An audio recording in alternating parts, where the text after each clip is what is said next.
ইসরায়েলের সামরিক গোয়েন্দা কেন্দ্র মোসাদের একটি কার্যালয়ে হামলার দাবি করেছে ইরান। মঙ্গলবার একযোগে তেল আবিব, জেরুজালেম সহ একাধিক শহরে ব্যালিস্টিক মিসাইল ছুড়েছে ইরানের সামরিক বাহিনী। এদিকে ইরানের যুদ্ধকালীন সেনাপ্রধানকে হত্যার দাবি করেছে ইসরায়েল। রাজধানী তেহরান সহ দেশটির বিভিন্ন এলাকায় আগ্রাসী অভিযান চলছে, আর পরিস্থিতি সামলাতে দেশের সব চিকিৎসক ও স্বাস্থ্যকর্মীর ছুটি বাতিল করেছে ইরান। শ্রীলঙ্কা আবারও রপ্তানিতে শীর্ষে।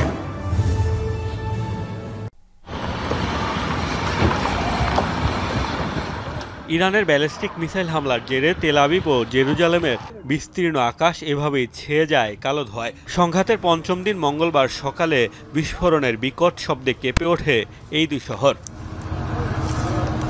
হামলা হয়েছে বন্দরনগরী হাইফা ও হারজলিয়া শহরে। এদিন ইসরায়েলের সামরিক গোয়েন্দা কেন্দ্র ও মোসাদের একটি পরিকল্পনা কেন্দ্রে হামলার দাবি করেছে ইরানের বিপ্লবী গার্ড বাহিনী IRGC। চলমান সংঘাতে ইসরায়েলের পরাজয় নিশ্চিত বলেও হুঁশিয়ারি দিয়েছে দেশটি। গত ৭৫ বছরের ইতিহাস পর্যালোচনা করলেই বোঝা যাবে জায়নবাদী শত্রুদের টিকে থাকার সম্ভাবনা নেই। তাই এই চাপিয়ে দেয়া যুদ্ধে ইহুদিবাদী শত্রুরা পরাজিত হবেই। ইরান পারমাণবিক অস্ত্র তৈরির চেষ্টা করছে, এটি তাদের মিথ্যাচার ছাড়া কিছুই নয়। শীঘ্রই তারা অস্থিতিশীল হয়ে উঠবে, তাদের চাওয়া পূরণ না হওয়ায় হতাশ হয়ে পড়বে। এদিকে ইরানে আগ্রাসী হামলা অব্যাহত রেখেছে ইসরায়েল। এমনকি দেশটির যুদ্ধকালীন সেনাপ্রধান আলী সাদমানিকে হত্যার দাবিও তাদের। এরপর যাকে দায়িত্ব দেয়া হবে তাকেও নিশানা বানানো হবে বলেও হুঁশিয়ারি দিয়েছে দেশটি। গোয়েন্দা তথ্যের ভিত্তিতে আমরা ইরানের যুদ্ধকালীন সেনাপ্রধান আলী সাদমানিকে হত্যা করেছি। ইরানের সবচেয়ে সিনিয়র সামরিক কমান্ডার সে।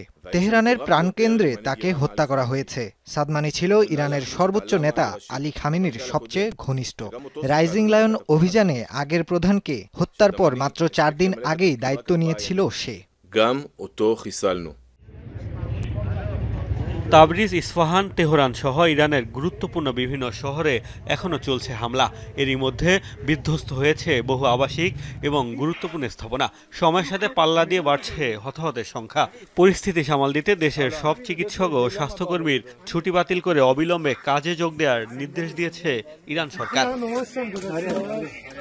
মোস্তফা মাহমুদ, যমুনা নিউজ।